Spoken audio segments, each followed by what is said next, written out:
নমস্কার বন্ধুরা, আপনাদের সবাইকে স্বাগত জানাই। আমি আজকে একটা রেমেডি শেয়ার করতে চলেছি যেটা চুলের জন্য খুবই ভালো। তো এটা বেশ কিছুদিন সংরক্ষণ করেও রাখতে পারবেন ফ্রিজে। তো দেখে নিই যে এটা কিভাবে করেছি। এটা চুলকে দৈর্ঘ্যে বাড়তেও সাহায্য করবে, ঘন হবে চুল, খুশকি দূর হবে, আর মাথায় যাদের উকুনের সমস্যা আছে তাদেরও কিন্তু এটা ভালো হবে তাদের জন্য। তো এর জন্য আমার অ্যালোভেরা লাগবে। তো আমি এই গাছের অ্যালোভেরা নিয়ে নিচ্ছি, একটা পাতা কেটে নিয়ে নিচ্ছি। এর থেকে কিছুটা আমার লাগবে। এখানে দেখুন ছোট ছোট চারা বেরোচ্ছে টবটায়। আমার নিচেও গাছ আছে, আবার উপরে এই টবটার মধ্যেও হয়েছে। তো একটা পাতা আগে কেটে নিচ্ছি, নিয়ে এটা আমি ঘন্টা দুয়েক জলে ভিজিয়ে রেখে দিয়েছিলাম। তাহলে এই যে হলুদ রঙের একটা আঠালো দেখুন পড়ছে আঠাটা, এটাকে বার করে দিতে হবে আর কি। নাহলে এটা অনেক সময় চুলকায়, ত্বকে লাগলে বা চুলের গোড়ায় যদি লাগে, তাহলে আমি এটা থেকে চুলের রেমেডি বানাবো। তো এটা চুলকাতে পারে, সেই জন্য আগে ঘন্টা দুয়েক জলে ভিজিয়ে রেখে দিয়েছি। তাহলে এই হলুদ আঠালো অংশটা বেরিয়ে যাবে। তারপরে এখান থেকে কিছুটা অংশ আমি কেটে নেব, আর ধারে ওই যে করাতের মতো অংশ থাকে ওটাকে একটু কেটে নিতে হবে। তো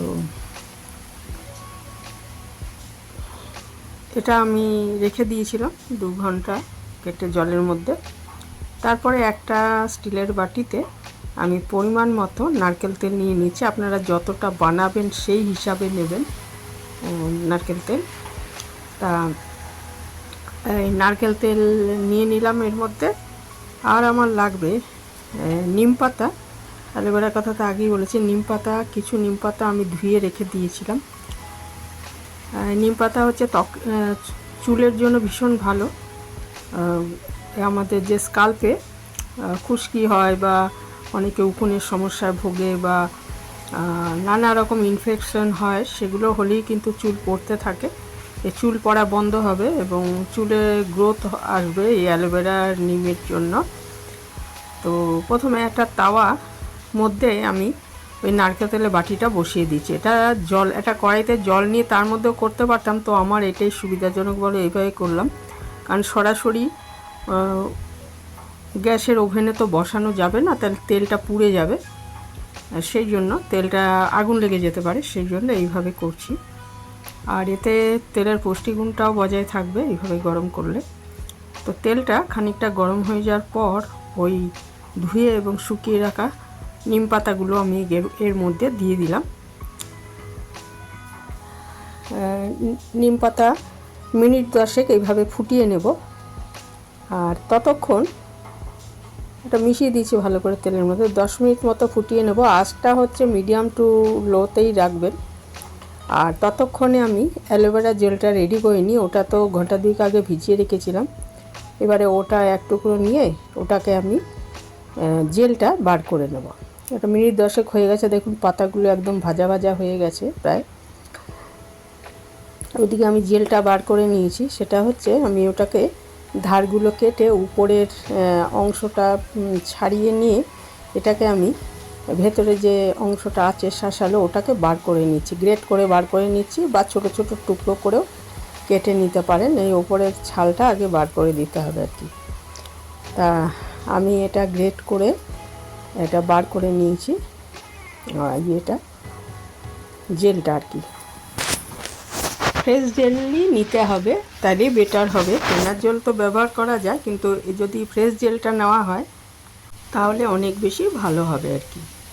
তো এই জেলটা আমি এবারে, তেলটা তো 10 মিনিট ফুটে গেছে নিম পাতার সঙ্গে, এবার এই জেলটা দিয়ে দিচ্ছি এর মধ্যে। জেলটা দিয়ে দেওয়ার পর আমি হচ্ছে কি এটাও আমি আরও মিনিট 10 জাল দিয়ে নেব, তাইলে আমার এই তেলটা রেডি হয়ে যাবে।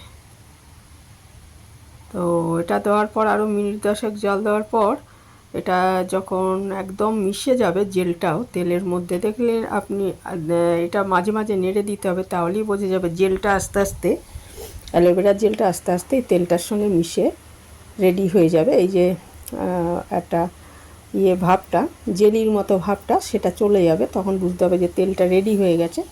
তারপরে কিন্তু এটাকে ঠান্ডা করে নিতে হবে।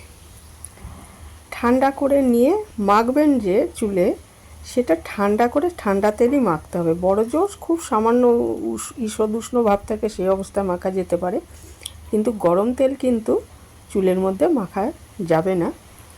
তো এটা মেখে ঘন্টা দুয়েক ঠান্ডা হওয়ার পর এটা ছেঁকে নিতে হবে। তারপরে ওই তেলটা আপনি কিছুটা ব্যবহার করলেন, আর বাকিটা একটা পরিষ্কার কাচের শিশিতে রেখে ফ্রিজে সংরক্ষণ করবেন। তাহলে অনেক দিন এটা ব্যবহার করতে পারবেন, কারণ এখানে অনেকটাই তেল আছে। তো আমি ওটা রেখে দিয়েছি ওইভাবে। তো এটাকে তাহলে টোটাল আমার 20 মিনিট লাগলো তেলটা তৈরি করতে। এবারে এটা দেখুন আমি গ্যাসটা বন্ধ করে দিয়েছি, দিয়ে এটাকে নামিয়ে নিচ্ছি, নিয়ে ঠান্ডা করে নেব, নিয়ে তারপর ছেঁকে নেব। তো এটা তেলটা যখন মাখবেন তখন চুলটা আগে ভালো মতো আঁচড়ে তারপরে গোড়ায় ঘষে ঘষে ম্যাসাজ করে করে মাখতে হবে, এবং 2 ঘন্টা পরে হালকা কোনো শ্যাম্পু দিয়ে, ভালো কোনো শ্যাম্পু দিয়ে চুলটা ধুয়ে ফেলবেন। এইভাবে সপ্তাহে 3 দিন করতে হবে। তাহলে 3-4 সপ্তাহ পরে কিন্তু আপনি রেজাল্টটা দেখতে পাবেন। সপ্তাহে 3 দিন এইভাবে তেল মেখে ঘন্টা 2 রেখে শ্যাম্পু করে নিতে হবে। এই দেখুন আমি ছেঁকে নিয়েছি তেলটা, একদম ভালো করে ছেঁকে নিয়েছি বাটিতে, একটা বাটিতে। এবার এটা আমি কিছুটা মাখবো, আর বাকিটা আমি শিশিতে, একটা কাচের শিশিতে রেখে দেবো, রেখে ফ্রিজে সংরক্ষণ করব। এটা হাতে নিয়ে নিচ্ছি, হাতটা যেন পরিষ্কার থাকে, কারণ বাকি অংশটা আমি শিশিতে ঢালবো। তো হাতটা আমি ভালো করে পরিষ্কার করে মুছে নিয়েছিলাম। আর এটা আমি কিন্তু চুলের গোড়ায় ঘষে ঘষে ম্যাসাজ করে দিচ্ছি। ম্যাসাজ করার মতো করে আমি পুরো গোড়ায় মেখে নিচ্ছি। আর বাকি চুলেও মাখতে পারেন, তাহলে চুলটা কালোও হবে, ঘন হবে, আর লম্বা হবে। আর মেন তো চুলের গোড়াটা, কারণ চুলের গোড়াই হচ্ছে, গোড়ার থেকে হচ্ছে নতুন আবার চুল গজাবে। এবার প্রচুর নতুন চুল গজিয়েছে। এইভাবে যদি এটাকে মাখা হয়, তেলটা একটু ঠান্ডা হওয়ার পর কিন্তু আমি মেখেছি, আর 2 ঘন্টা রেখে দিয়ে শ্যাম্পু করে নেব। তাহলে যা উপকার হবে, অনেক নামি দামি তেলেও সেই উপকার হয় না। তো এটা করে দেখতে পারেন বন্ধুরা, খুবই ভালো। তো এই ছিল আমার আজকের রেমেডি। এটা খুব ভালো করে মেখে একটু ম্যাসাজ করে নিতে হবে, হালকা হাতে ম্যাসাজ করবেন। আর ভেজা চুল তারপরে শ্যাম্পু করে নিয়ে সে ভেজা চুলটা কিন্তু আঁচড়াবেন না। চুল সব সময় শুকিয়ে যাওয়ার পর আঁচড়ানো উচিত, কারণ ভেজা চুল আঁচড়ালে অনেক সময় চুল ওঠে। বিশেষ করে যাদের চুল পড়ছে, গোড়া আলগা হয়ে আছে, তারা কিন্তু ভেজা চুল আঁচড়াবেন না। চুলটা শুকিয়ে গেলে তারপর আঁচড়াবেন। তো সপ্তাহে 3 দিন ব্যবহার করলে, 2 থেকে 3 দিন ব্যবহার করলেই বেশি ভালো হয়। তাহলে আমরা এটা মনের মতো রেজাল্টটা পাবো। আমি তো কিছুটা তেল মেখে নিয়েছি পুরো চুলের গোড়ায় আর চুলে, আর বাকিটা এই শিশিতে আমি সংরক্ষণ করে রাখলাম। এটা আমি আবার এটা 1 দিন পর এটা মাখবো, মানে 1 দিন গ্যাপ দিয়ে দিয়ে মাখতে হবে আর কি। সপ্তাহে তাহলে 3 দিন মাখা যাবে, আর তারপরে শ্যাম্পু করে নিতে হবে। এখানেই শেষ করছি। ভালো থাকবেন সবাই। আর নতুন বন্ধু কেউ এসে থাকলে চ্যানেলটা সাবস্ক্রাইব করার অনুরোধ রইল। পুরানো বন্ধুদের আমার অনেক ধন্যবাদ।